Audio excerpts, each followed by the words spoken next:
Հայաստանի հյուսիսով, Լոռու մարզով, հոսում է Դեբեդը, մեր երկրի ամենաջրառատ լեռնային գետը։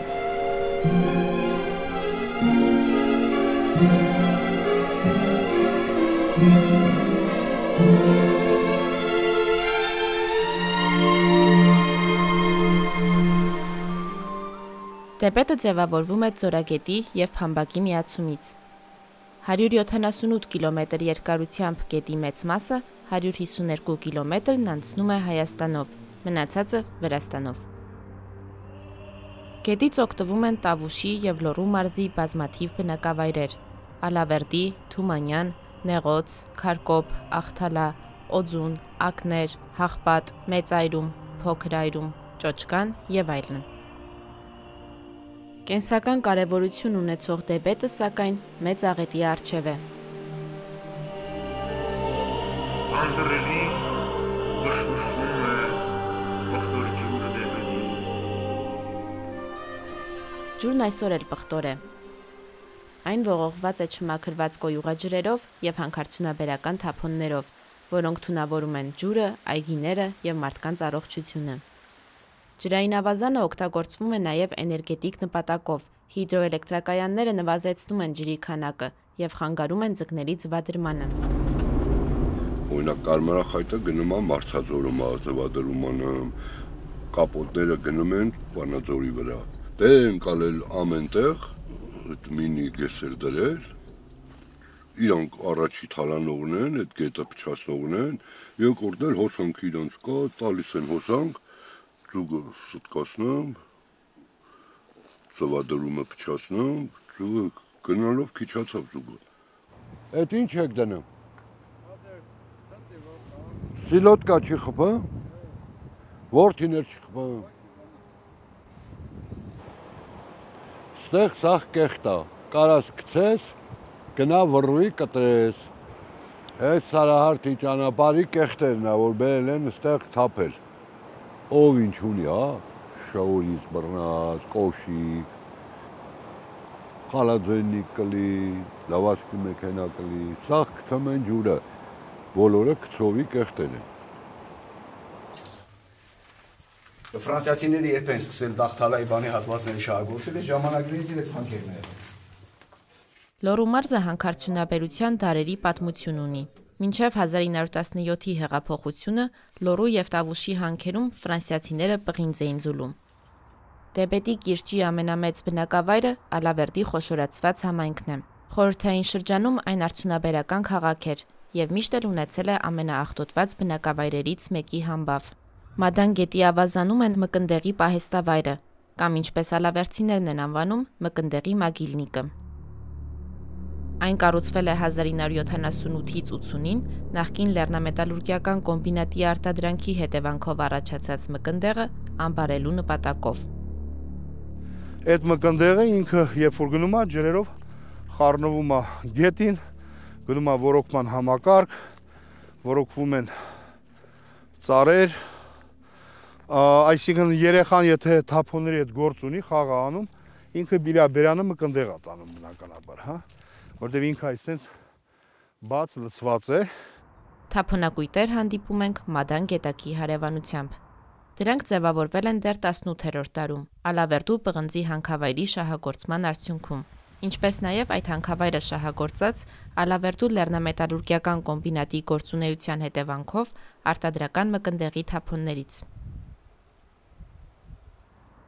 Չնայած Ալավերդու պղնձաձուլարանն այլևս չի գործում, դրա շահագործման ընթացքում առաջացած թափոններն այսօր էլ լուրջ սպառնալիք են։ Ծանր մետաղները եւ այդպիսի միացությունները, որոնք պարունակում են ծանր, նրանք չեն վերանում, նրանք միայն կուտակում են, նրանք չեն կայքայվում։ Կարող է միացությունը կայքավի, բայց ծանր մետաղը մեկը կմնա ծանր մետաղ։ Իսկ այս ծանր մետաղները, որ արտանետումները լինում են, նրանք այդ փունջը դուրս է բերվում եւ հետո որ դա նստում, էլի տարածք, էլի հողի վրա, էլի գետի վրա։ 2008-ի նոյեմբերից հանքը չի շահագործվում, իսկ 2014-ին շահագործող ACP ընկերությունը հրաժարվել էր իրեն տրված արտոնագրից։ Պետությունը նրան տվել է հրաժարման հավաստագիր առանց պարտադրելու, որ ընկերությունը ռեգուլտիվացնի թափոնները, այսինքն վերականգնի վնասված տարածքների անվտանգությունը։ Սա նշանակում է, որ Մադանի հարևանությամբ տարիներով կուտակված թափոնները տեր չունեն։ Այս մենք գտնվում ենք մի կետնը, Ալավերդու հանքերի թափոնակույտերն են, որոնք ռեկուլտիվացված չեն, թողնված են այսպես ասած հույսին։ Դա աղտոտման կետերից, կարևորագույն կետերից մեկն է, այսինքն կոնկրետ Ալավերդու հանքերի թափոնակույտերը, որոնք որ խառնվում են Մադան գետին եւ լցվում են Դեբետ գետ։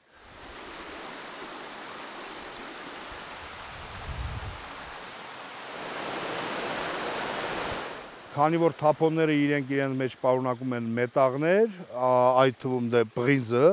եւ ինքը ժամանակ հետո սկսում է ժանգի երանգ ստանալ։ Իսկ նոր վերամշակման ընթացքում, երբ որ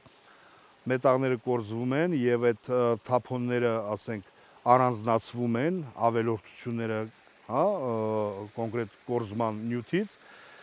ինքը մոխրագույն երանգ է, հա, ունենում։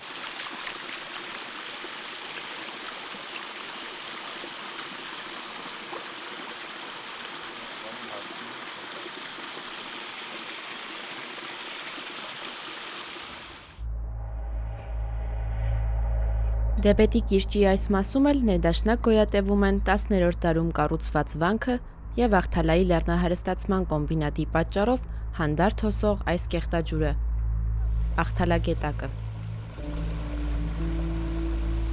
Ընկերությունն իր արտանետումները բաց է թողնում նաեւ այստեղ։ Առաջ միայն գիշերն էին անում, հիմա ամբողջ օրվա ընթացքում։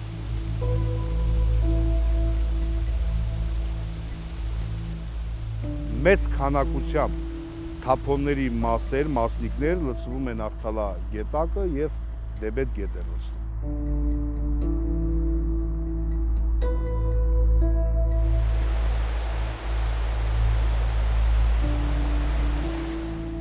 Ամբողջ ձորը, եթե մենք նայենք Աղթալայից մինչև Շամլուղ, ինքը պատված է թափոնակույտերով։ Նույնիսկ այնտեղ տեղ կա, որտեղից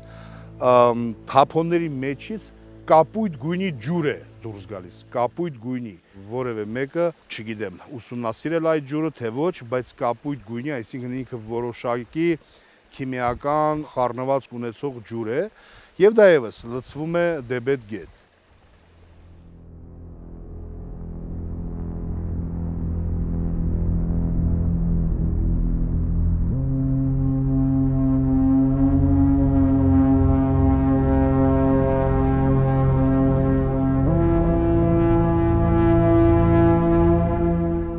Դեբետի աղտոտման հիմնական պատճառը հանքարդյունաբերող ընկերությունների պոչամբարներն են, որոնցում կուտակվում են արտադրական թափոնները։ Դրանց մեծ մասն Ալավերդի Աղթալա հատվածում է։ Մեծ Այրում գյուղի հարևանությամբ նահատակը Աղթալայի լեռնահարստացման կոմբինատի 3 պոչամբարներից մեկն է։ Չնայած այն գյուղին շատ մոտ է, Մեծ Այրումը ազդակիր, այսինքն պոչամբարի գործունեությունից տուժող բնակավայրերի ցանկում չէ։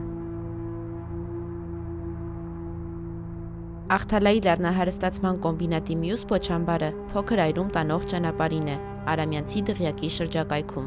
Հայտնի է որպես Պայթուցիկների ձորի պոչամբար։ Այստեղ է նաև Նազիկի պոչամբարը, այն այլևս չի գործում։ 10 տարի առաջ ռեկուլտիվացվել էր, սակայն անարդյունավետ։ Կառավարությունը հիմա կրկին ռեկուլտիվացնելու նախագիծ է կազմել եւ դրա համար գումար սահմանել։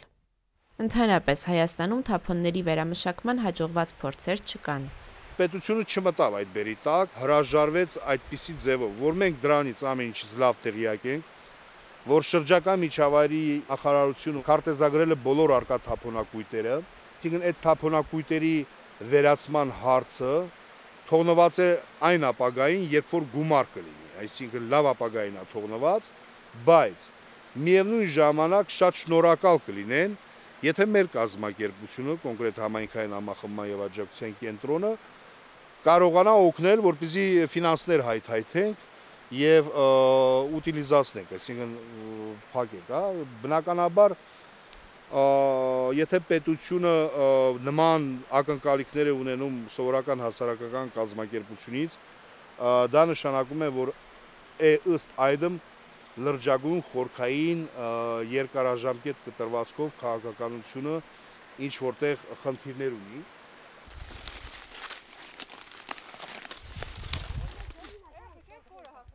Ուրեմն ջրի պակասությունն է, այս բույսերի բարձրությունը պետք է ինձանից բարձրել, տերևները մեծերել, բայց ջուրը քանի որ չի բավականացնում, դրա համար 30%-անոց դաշտ ասա։ Ջրի որակի մասին էլ ինչ ասենք,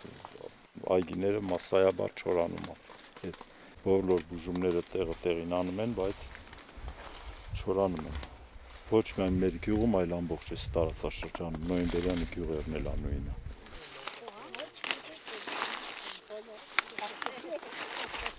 Ճոճկանի բնակիչ Սամվել Սիրադեղյանը թութունի մշակմամբ է զբաղվում։ Հողատարածքը վարձում է, ինքն էլ հողատարածք ունի, բայց օգտագործել չի կարողանում։ Այս սեփականաշնորհած տարածք, այս 5 հեկտար է ամբողջը։ Մոտ 8 տարի առաջ Դեպետի ափին գտնվող այգիները չորացել են։ Պոչամբարների արտանետումները լցվել են գետը, որի ջրերով գյուղացիներն այգիներն էին ոռոգում։ Սիրադեղյանի արդեն պտղատու դեղցենիները 2 տարվա ընթացքում ամբողջովին փչացել են։ Շատերը լեռնահարստացման կոմբինատի դեմ դատական հայցեր են ներկայացրել։ Սամվել Սիրադեղյանի հայցը 3-րդ տարին է դատարանում է։ 8-9 տարի առաջ Գառնան գետի վարարման ժամանակ հանքի պոչամբարի թափոնները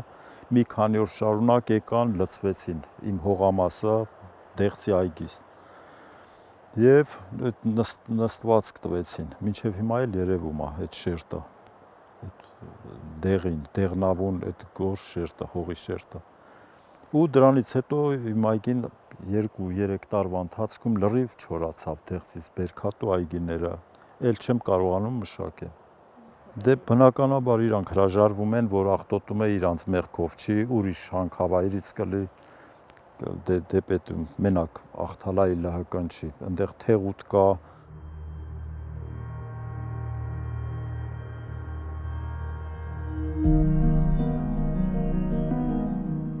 Թեղուտի պոչամբարը Լոռու մարզում ամենամեծն է։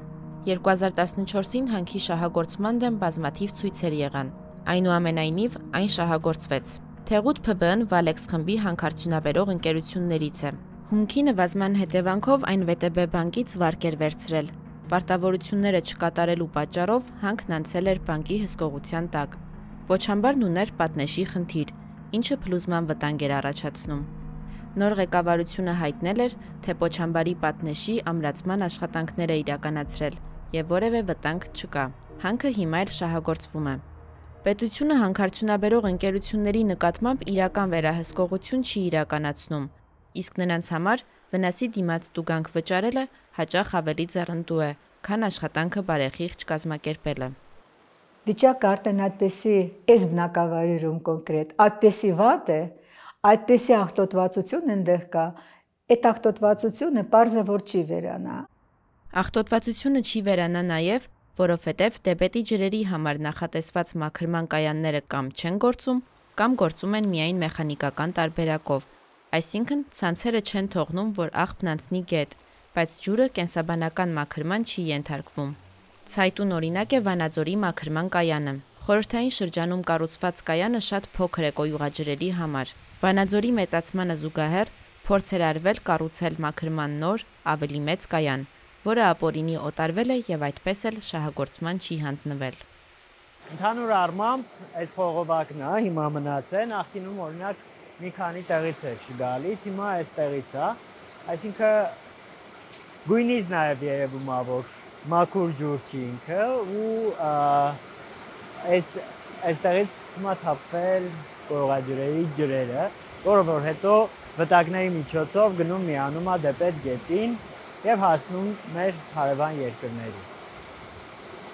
Խնդիրը հենց նրանում է, որ այդ կայանը չշահագործվեց, որովհետեւ այդ կայանի շահագործման դեպքում հնարավոր կլիներ բերել ավելի մեծ սարքավորումներ եւ մաքրել գետաջրերը, իսկ այս փոքր պայմանները չեն կարող ապահովել այդ մեծ ֆիլտրերի տեղակայումը։ Հաջորդ խնդիրը նա է, որ այդ տարածքը այլևս օտարված է եւ այդտեղ գործում է շիբինի, քարի արտադրամած եւ ասֆալտի գործարան։ Հանքարդյունաբերությունը լրջորեն վտանգում է բնակիչների կյանքը։ Միջազգային կազմակերպությունների ներգրավմամբ ուսումնասիրվել են Լոռու մարզի հողի, մրգերի, բանջարեղենի, մարդկանց մազերի, մեզի նմուշներ։ Բոլոր դեպքերում մկնդեղի, մոլիբդենի, պղնձի, կադմիումի եւ այլ ծանր մետաղների քանակը նորման գերազանցում է տասնյակ անգամ։ Նայում ենք այդ ուսումնասիրությունները եւ տեսնում ենք, որ նրանք դեռ 2000 թվականներից սկսած նրանք դրված են եղել կառավարության սեղանին։ Ու ոչ մի արդյունք։ Օրինակ, եթե երեխու մեջ, մազերի մեջ դու հայտնաբերում ես մկնդեղ ու ասում ես, մեզ օրինակ ասել են, ասում արդեն քանի տարի անցել է, ես այդ անալիզը ունեմ, ասում ինչ անեմ այդ երեխու հետ։ Այդ մայրը ինչ պետք է անի այդ երեխու հետ, որի մազերի մեջ էլ մկնդեղ կանի անգամ